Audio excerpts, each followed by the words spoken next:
takes me about 6 weeks to do a sermon up for something like this. Pastor Mark asked me, it was about 6 weeks ago, if I would do this, and I'm standing at work, I get the text, and I'm kind of like, well, trying to think of 1,000 reasons why not to, and I said, you know what, you're going to say yes, just say yes now, and trust God for His message. And so I texted him back, said yes. And normally, I kind of fiddle around with a couple ideas.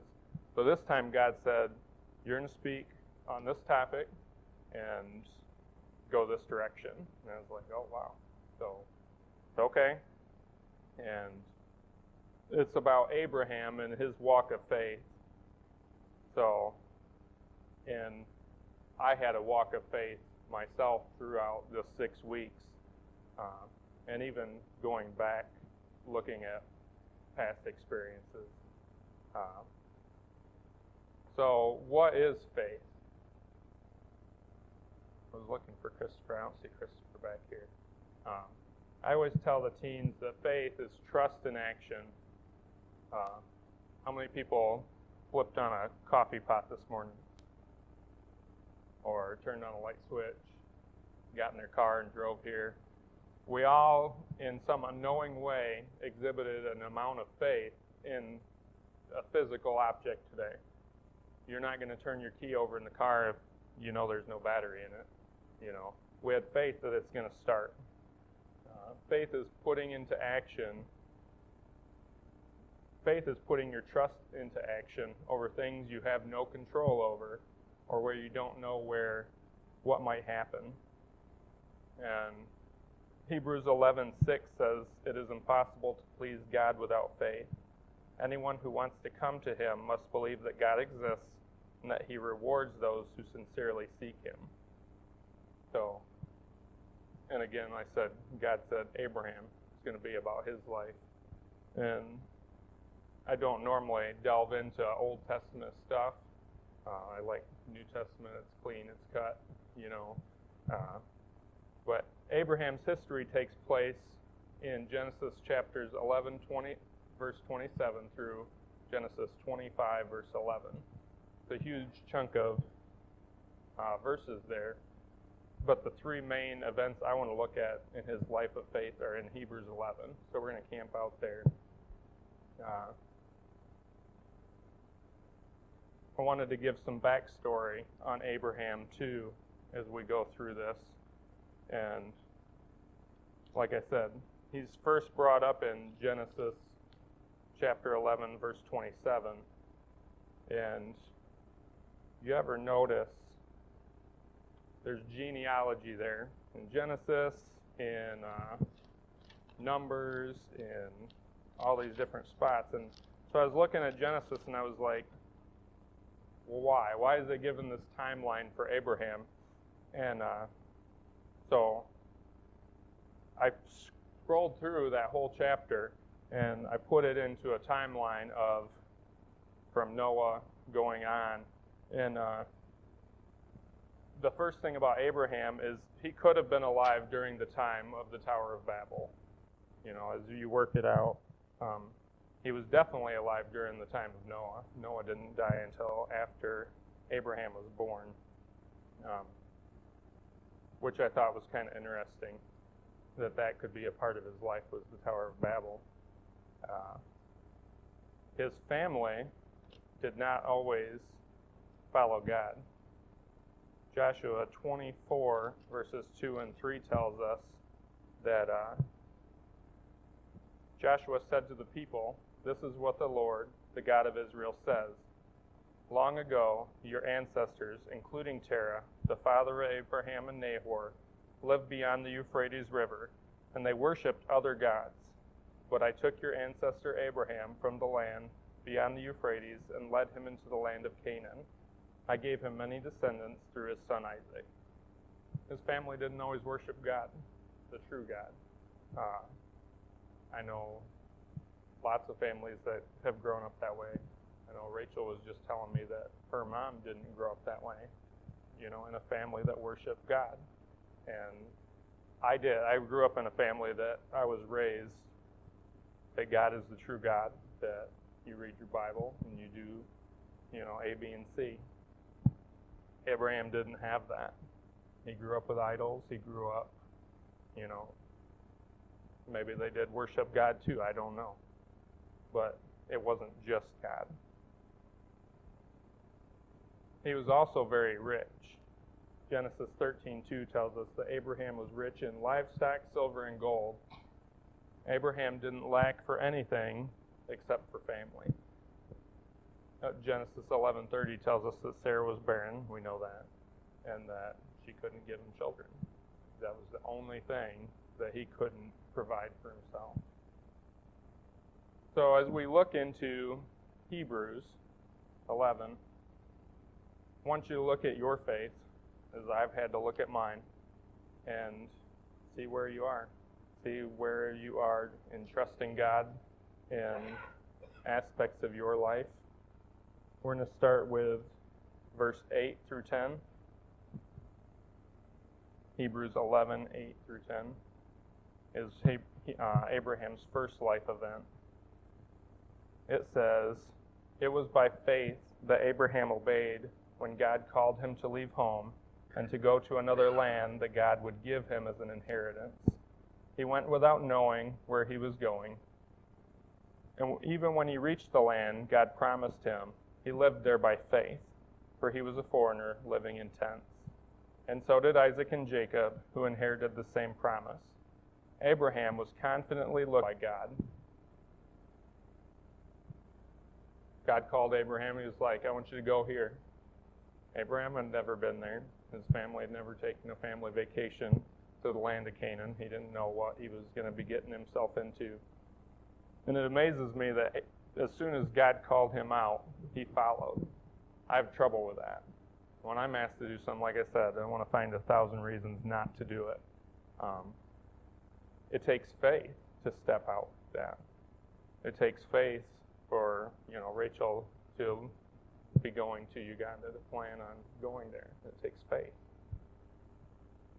We're called to do the same thing, though, that Abraham was. John 14, 1 and 2 says, is Jesus talking, he says, in my Father's house are many mansions. If it were not so, I would have told you.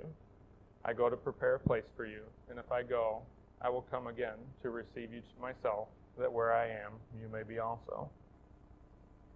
God's asking us to believe in His Son, who we've never seen, and to look forward to a place we've never been.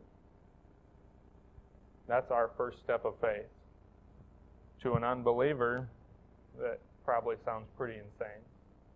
But knowing God the way I know God is the most sane thing I've ever done. But does it stop there, just in believing? No, it doesn't. He keeps asking us to step out in faith, to trust Him. So, we've got two stories. I'm pretty open about myself usually.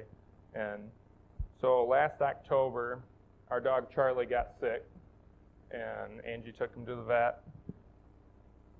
They told us his kidneys were failing, and I was one of the saddest guys in the world because Charlie's my boy. I don't go anywhere around the yard that he's not with me. And I questioned God, why? Why are you doing this? Why are you going to take my dog away from me? They gave us a couple weeks to a couple months that he would be passing. So a few days later, we get a call, and they said he's got this infectious disease. He needs to be treated. And so we took him in to be treated. But not only that, we had to be checked to make sure we didn't have it. It was contagious. So in all the checking, it comes out that we're all fine.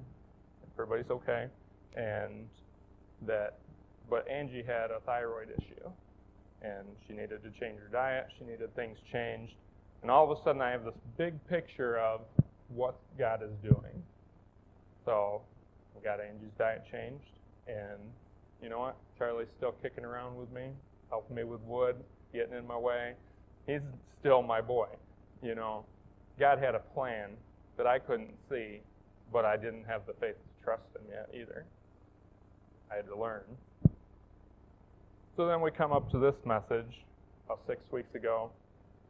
Again, God says this is what you're going to speak on. It's okay. 6 hours after that, I'm out splitting wood with Charlie. And Angie texts me, I lost my job.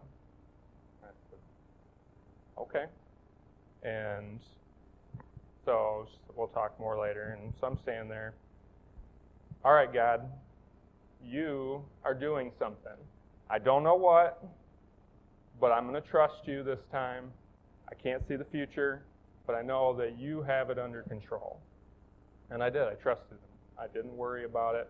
I'm going to have faith that God has my best interests at heart.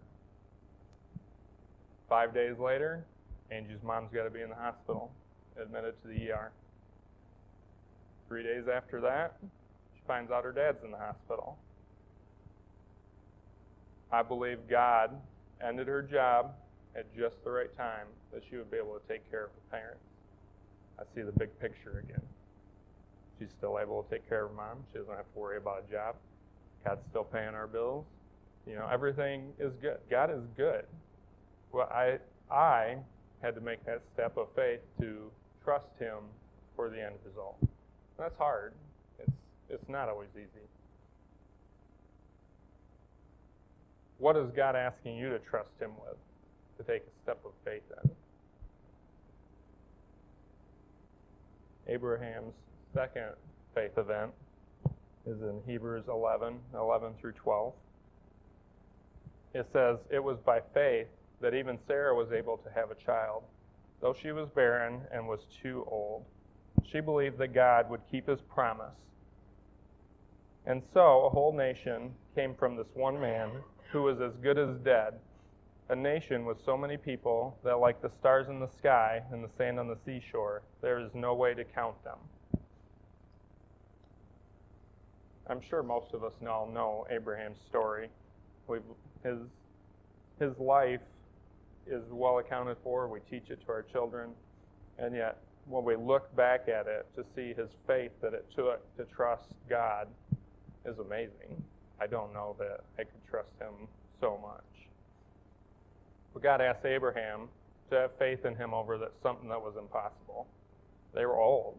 He was 100 when he had Isaac, and God gave him this promise 14 years before that, or maybe even more. God wanted him to trust him that he would provide him a son, something that he had no control over. He could not control whether he had a son or not through Sarah. And here's God saying, trust me. I didn't put this in my notes, but I was thinking about this one. I have trouble not having control over things in my life. So I used to have an old S10, red S10, and two-wheel drive. That thing would get stuck in 3 inches of snow. And I hauled wood with it and whatever. But I would get stuck out in my side yard, and I would work and work and work to get that thing out of the snow. And getting more and more mad that I'm stuck. And Angie would come out probably about halfway through it. Call your dad. You call your dad, he's going to come up, he's going to pull you out, you'll be done. Nope, I'm doing this myself. I'm going to take care of this problem on my own. I'd sit there for a couple hours spinning my tires. And finally, I would just give up. I would go in, I'd call my dad. Can you come pull me out? Yep, I'll be there in 20 minutes. And he would. But I had to give up control over a situation that I wanted to have control over. I'm sure Abraham had the same thing, He did have the same thing. Him and Sarah said, hey, we're going to do it this way. You have a kid with my servant. We see how that turned out. It wasn't what God promised. He wanted Abraham to have faith in what he promised. And it took time. Does it seem like God's taking too long in what he wants you to give up to him, to have faith in him about? Maybe he forgot that you exist. maybe this is the one time God's finally messed up, and it's something that you're waiting on him for, right? We think that, don't we? I think that sometimes. Maybe God messed up. Maybe God messed up when Charlie got sick. That's things that I think. And yet he didn't. He's always in control. Abraham waited 14 years for God's promise to be answered. But we know that God's timing is perfect. And I know we know that in our heads, but we don't always know that in our hearts. So this is just my opinion. It's not scriptural. It doesn't say it anywhere in the Bible, but I was thinking, if God had given Abraham a son right away in Isaac, where would have that put the timeline for Israel? Rebekah may not have been old enough to marry when Isaac grew up to marry. I don't know. But we know that God had a set timing for everything to happen. We need to trust God in his timing. Abraham's third faith event is Hebrews 11, 17 through 19. Just so you know, we're probably going to get out a little early today.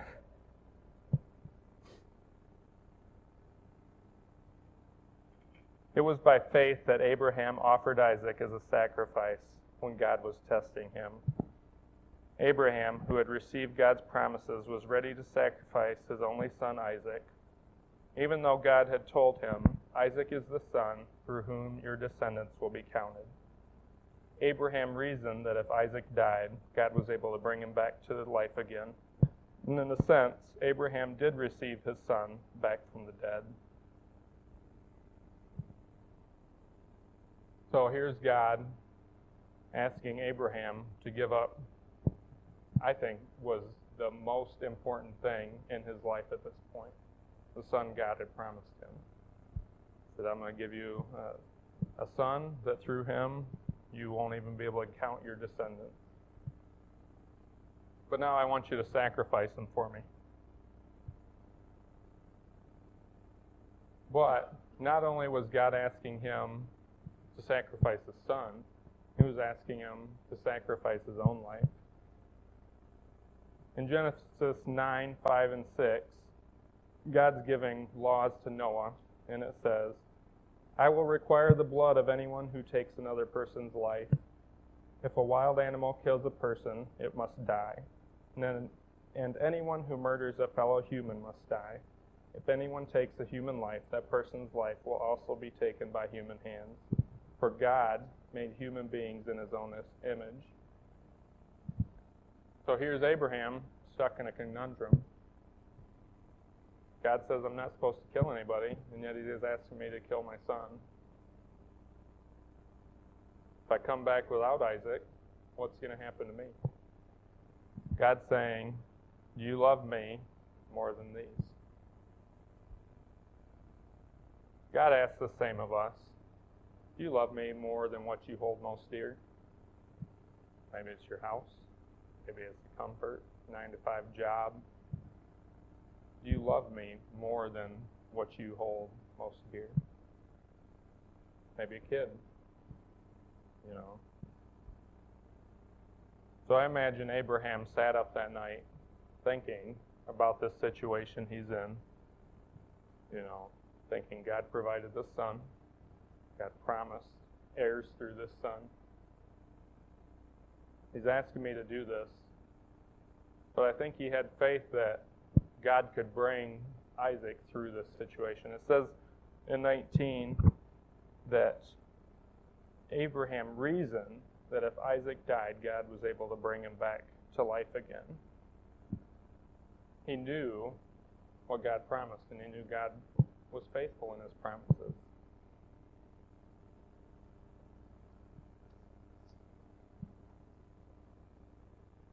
Are we willing to trust God that he knows best with what he's asking us to let go of? Some other events in my life.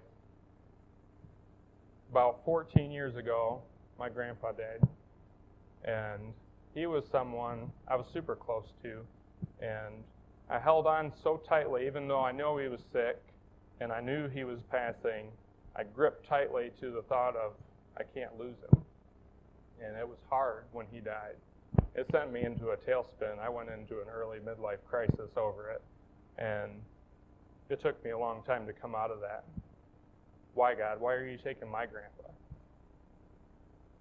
So, a few weeks ago, I go to visit my grandma. Just got my hair cut at Deb's, and I get there, and Grandma had been sick. We knew it wouldn't be long, but we were told we'd have a couple months, and we get there and we find she's passed. And it was hard. It was hard. I didn't have a choice. I don't have a choice in when people die, and yet I have a choice on how hard I hold on. And so when Grandma had gotten sick before, I kind of made my peace with, if she dies, she's God's timing. And she beat cancer. You know, we know people that have beat cancer. And so every year after that, any holiday, any family event, I counted as a blessing from God that I had with her. So I held on more lightly with Grandma than I did with Grandpa. And it was hard, you know, but I knew what God had was best for Grandma. And her being alive was not best for her at that moment.